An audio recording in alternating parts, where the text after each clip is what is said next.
My name is Isla St Clair, and I, for all of my life, have been a folk singer, traditional Scottish songs, and also on television doing presenting and hosting. But my involvement with the International Commando Heritage Trust is quite extensive, goes back a long way to my uncle Sandy Alexander in Isla St Clair, who was a commando. He was already in the army in the 13th, 18th Hussars, and after Dunkirk, which he clearly survived, he came back and volunteered for this new unit they were setting up, which was the Commandos.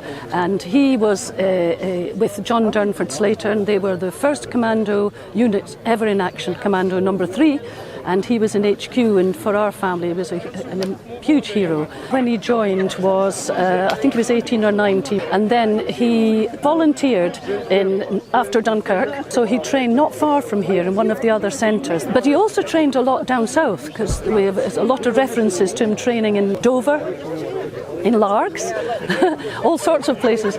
So he was very unusual. The Army Commandos were a very particular unit, the best actually. And he'd gone through all the raids of Lofoten, Dieppe, Sicily, etc., etc.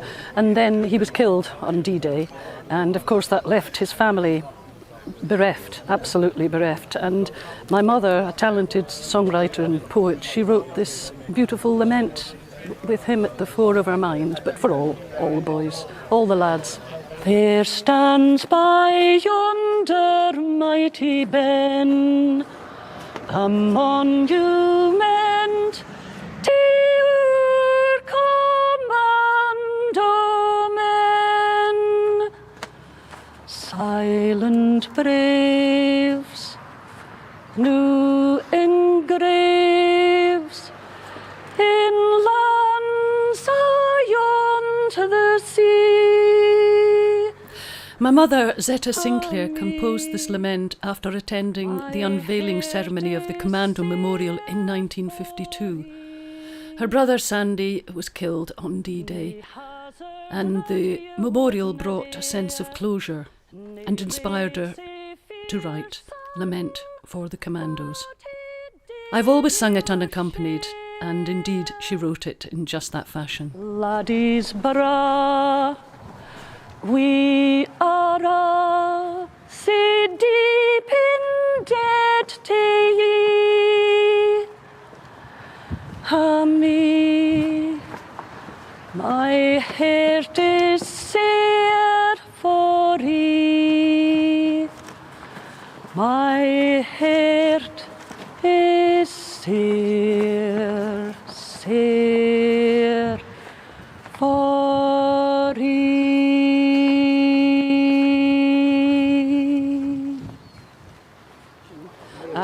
It's important to everyone to know what these people did, and the International Commando Heritage Centre will have all the artefacts. So this is the moment now where we can set up a proper heritage, and for all those people who get no recognition actually, and have had not even allowed to say who they were a lot of the time. So wouldn't that be great? And the public would come in droves. I am absolutely certain of it. Would be successful in its what it would offer the public, and also to the area for some development and tourism, of course, and so on. I think it's a very good thing to put your money into.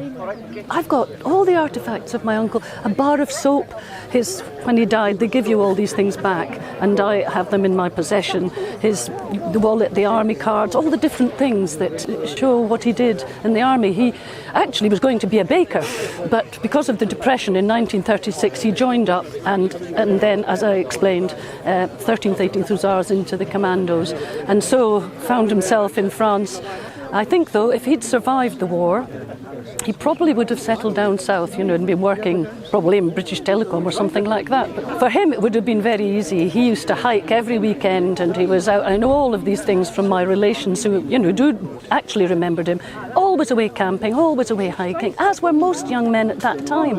There weren't televisions to watch. There weren't such things to do at the weekends as people do now, and certainly no money to be going out and eating. There weren't any places to eat except home. So he went away and did all these adventures in the beautiful countryside near our home in Buckie.